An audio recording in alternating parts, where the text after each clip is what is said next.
नमस्कार दोस्तों, super TET maths में आप सभी का स्वागत है। आज अनुपात एवं समानुपात का पार्ट 6 डिस्कस करने वाला है, जो बहुत इंपॉर्टेंट क्वेश्चंस मैं लेकर आया हूं।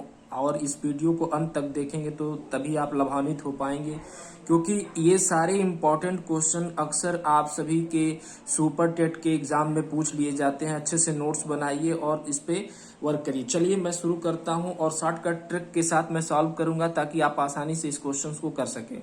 तो चलिए, पहला क्वेश्चन मैंने लिया है कि यदि A ratio B ratio C equal to 1 ratio 2 ratio 3 हो तथा C ratio D equal to 2 ratio 1 हो, तो A ratio B ratio C ratio D का मान क्या होगा। ये वास्तव में बहुत इंपॉर्टेंट क्वेश्चन है। ऐसे एग्जाम में, ऐसे बहुत सारे एग्जामों में इस तरीके के क्वेश्चन पूछे जाते हैं। तो आप इस पे ध्यान से केंद्रित होकर देखेंगे तो आपको इसको लाभ ज्यादा मिलेगा। और इसको कैसे विद इन सेकेंड में सॉल्व करें उसका ट्रिक मैं बताता हूँ। एक स्टेप में इसका सोल्यूशन होगा, आप ध्यान से देखिए। वीडियो अच्छा लगे तो लाइक सब्सक्राइब शेयर जरूर करिए, दोस्तों में शेयर करिए ताकि आप आसानी से यहाँ पे सीख सकें। तो चलिए, पहला क्वेश्चन मैं सॉल्व कर रहा हूँ। देखिए, A ratio B ratio C की वैल्यू 1 रेशियो 2 रेशियो 3 दिया है न्यूमेरिकल, और C रेशियो D की वैल्यू दिया है 2 रेशियो 1। तो देखिए यहाँ पे C की A के क्रॉसपोंडेंस वैल्यू 1 हो गया, यानी A के समतुल्य वैल्यू 1 है, B के समतुल्य वैल्यू 2 है और C के समतुल्य वैल्यू 3 है। यहाँ पर आप देखेंगे तो C के समतुल्य वैल्यू 2 है और D के समतुल्य वैल्यू 1 है। तो हमें क्या करना है कि जो C के समतुल्य वैल्यू है, यानी C यहाँ पे तो C से इंड हो रहा है, यह रेशियो C पर इंड हो रहा है और यह रेशियो C से प्रारंभ हो रहा है, C रेशियो D। तो C की जो वैल्यू है, ध्यान से जब समझिएगा मैं क्या बात करने वाला हूँ, एक ही स्टेप में सोल्यूशन होगा। तो C की जो वैल्यू है वो 2, वो सभी जो भी न्यूमेरिकल वैल्यू उसमें आपस में मल्टीप्लाई हो जाएगा। तो जब आप ये मल्टीप्लाई होगा तो क्या होगा, आप ध्यान से देखेंगे तो 2 का जब 1 में मल्टीप्लाई करेंगे तो ये आपका 2 हो जाएगा। पहला मान आ गया। 2 का जब 1 में मल्टीप्लाई करेंगे 2 होगा, और इसी तरीके से 2 का 2 में मल्टीप्लाई करेंगे तो 4 होगा, और इसी तरीके से 2 का जब 3 में मल्टीप्लाई करेंगे तो 6 हो जाएगा। तो इस तरीके से आपने C की जो वैल्यू है 2, वो सारे यहाँ पे जो न्यूमेरिकल वैल्यू दिया है 1 2 3 में मल्टीप्लाई किया और ये रेशियो लिख लिया। यानी A ratio B ratio C की वैल्यू हो गई 2 रेशियो 4 रेशियो 6, और D का जो मान आने वाला है, तो यहाँ पे जो लास्ट वाली वैल्यू है 1, इसका D के क्रॉसपोंडेंस वैल्यू क्या 1 का जब आप 3 में मल्टीप्लाई करेंगे तो ये आपका आ जाएगा 3 1 जा 3, तो ये आपका 3 हो जाएगा। तो इस तरीके से आप इसका आंसर एक स्टेप में आपने कर लिया, क्योंकि इसका टोटल जो मान होगा यही होगा और यही इसका करेक्ट आंसर है। तो ये आपका करेक्ट आंसर हो गया। A ratio B ratio C ratio D का मान क्या होगा, तो ये होगा 2 रेशियो 4 रेशियो, ठीक है, 6 रेशियो 3। तो इसी तरीके के एक और क्वेश्चंस को मैं डिस्कस करने वाला हूं, और देखिए कितना आसान हो गया। एक स्टेप में आपने इसका सोल्यूशन कर दिया, और इसका आप जब ऐसे ही एक एक स्टेप में सोल्यूशन करेंगे तब आप कहीं जाकर अच्छा स्कोर पर कर पाएंगे सुपर टेट के मैथ्स में। और 20 में 20 नंबर अगर आपने सुपर टेट में ला दिया तो मेरा दावा है कि आप बहुत अच्छा कर जाएंगे। हो सकता है कि आपके मार्क्स 100 क्या 120 प्लस आ जाए, ठीक है ना, क्योंकि मैथ्स में ही अक्सर विद्यार्थी को ज्यादा प्रॉब्लम क्रिएट होता है, क्योंकि अच्छे गाइडेंस नहीं मिल पाते और अच्छे टीचर नहीं मिल पाते, जिसकी वजह से आप इधर उधर भटकते रहते हैं और आपको लाभ नहीं मिल पाता है ना। तो हम आपको यहाँ पे एक एक चीज सिखाएंगे।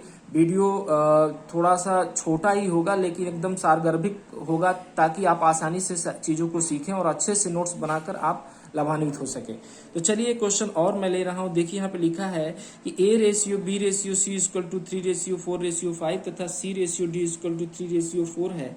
तो A ratio B ratio C ratio D का मान पूछ रहा है। आपसे ये पूछ रहा है कि A ratio B ratio C ratio D का मान बता दो। तो सीधा सिंपल तरीका ये है कि आप देखिए यहाँ पे जो A ratio B ratio C है, इसका एंडिंग पॉइंट C है और यहाँ स्टार्टिंग क्या है, C है। C से स्टार्ट हो रहा है, C रेशियो D।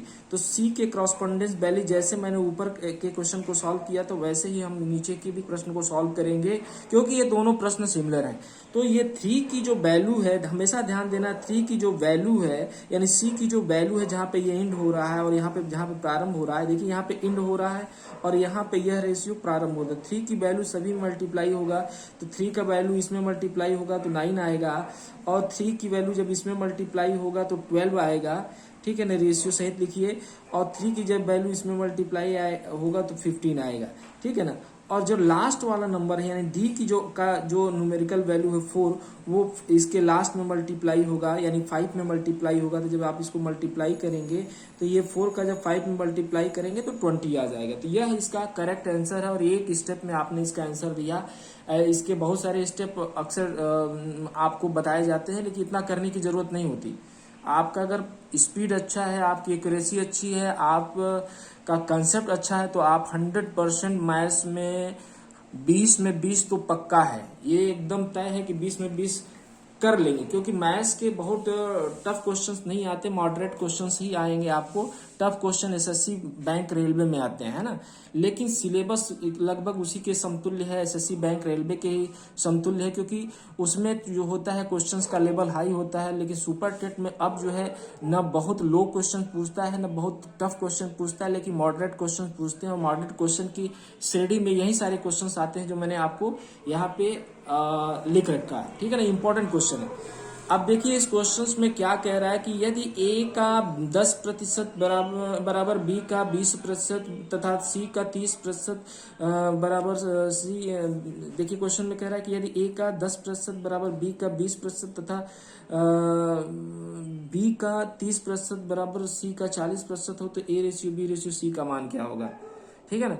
तो देखिए सभी में आपको एक बार क्वेश्चन को पढ़ने के बाद आपके दिमाग में ये आ जाना चाहिए कि सभी क्वेश्चंस के सभी डाटा में परसेंटेज दिया है। जब सभी डाटा में परसेंटेज दिया तो परसेंटेज का कोई मतलब नहीं है। एक स्टेप सोल्यूशन में आपको क्वेश्चन को पढ़ते ही बहुत सारे चीजें आपके क्लियर हो जानी चाहिए। यानी सभी में परसेंटेज ए का 10% बराबर बी का 20% बराबर तथा बी का 30% बराबर सी का 40%, तो A ratio B ratio C का मान क्या होगा। सभी में प्रतिशत है, प्रतिशत से कोई मतलब नहीं, प्रतिशत को आप बिल्कुल भूल जाइए। और जितने भी आपको और भी चीजें, ये प्रतिशत इसमें से सभी से हटा दीजिए, तो यहाँ पे आपको दिखेगा ए का 10 बराबर बी का 20 तथा बी का 30 बराबर सी का 40।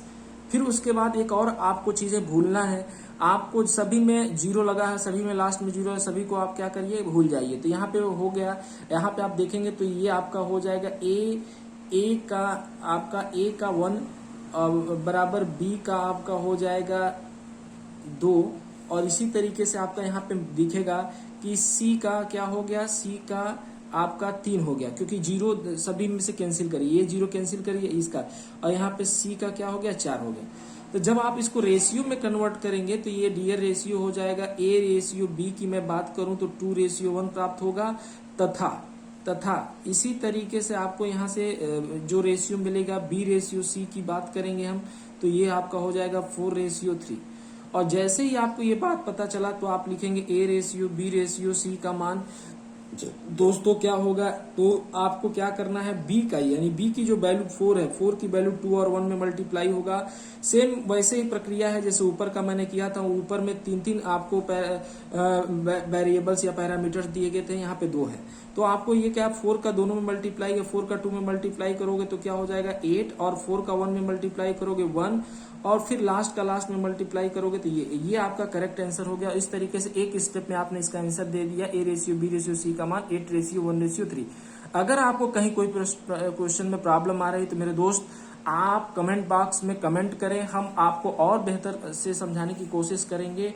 और आपको अच्छे से समझना ही पड़ेगा, क्योंकि अगर आपने अच्छे से नहीं समझा तो आपको प्रॉब्लम हो सकती है, आप मैथ्स में अच्छा स्कोर नहीं कर पाएंगे, और अच्छा स्कोर मैथ्स में नहीं हुआ तो सुपर टेट में आपका रिजल्ट बहुत गड़बड़ हो सकता है। और मैं नहीं चाहता कि आपका सुपर टेट में रिजल्ट गड़बड़ हो, इसलिए हम रोज वीडियो इस चैनल के माध्यम से लाते हैं ताकि आप आसानी से सीखें। चलिए एक क्वेश्चन होमवर्क के लिए मैं दे रहा हूं, आप होमवर्क करके हमें बताइएगा। कमेंट जरूर करिए दोस्त कि समझ में आया कि नहीं समझ में आया। अगर नहीं समझ में आया तो पुनः हम अगले वीडियो में समझाने की अच्छे से अच्छी कोशिश करेंगे, और समझ में आ गया तो इसका आंसर आपको हमें देना ही होगा, क्योंकि तभी हमें पता चलेगा कि आप अच्छे से चीजों को सीख रहे हैं, समझ रहे हैं, और मेरा मेहनत सार्थक जा रहा है। ठीक है, अगर आप नहीं सीखेंगे, नहीं समझेंगे तो हमें लगेगा कि आप मेरा प्रयास जो है सही दिशा में नहीं हो रहा है। और ये कमेंट के माध्यम से ही संभव है कि आप हमें बताएं कि हम जिस दिशा में प्रयास कर रहे हैं, अर्थात हम आपको सिखाने का प्रयास कर रहे हैं, उस सिखाने की प्रक्रिया में हम कितने प्रतिशत सही हैं, यह हम समझने के लिए हमें कमेंट का ही माध्यम सहारा लेना पड़ता है ताकि हम सीख पाए, है ना। तो इसलिए आपको ये काम करना होगा। और इसी तरीके से देखिए एक और क्वेश्चन मैंने यहाँ पे लिया है और इस क्वेश्चन को मैं बताऊंगा कि इस क्वेश्चन को कैसे सॉल्व करें। देखिए कह रहा है यदि a बराबर b/2 तथा b बराबर c/4 हो तो a ratio b ratio c का मान।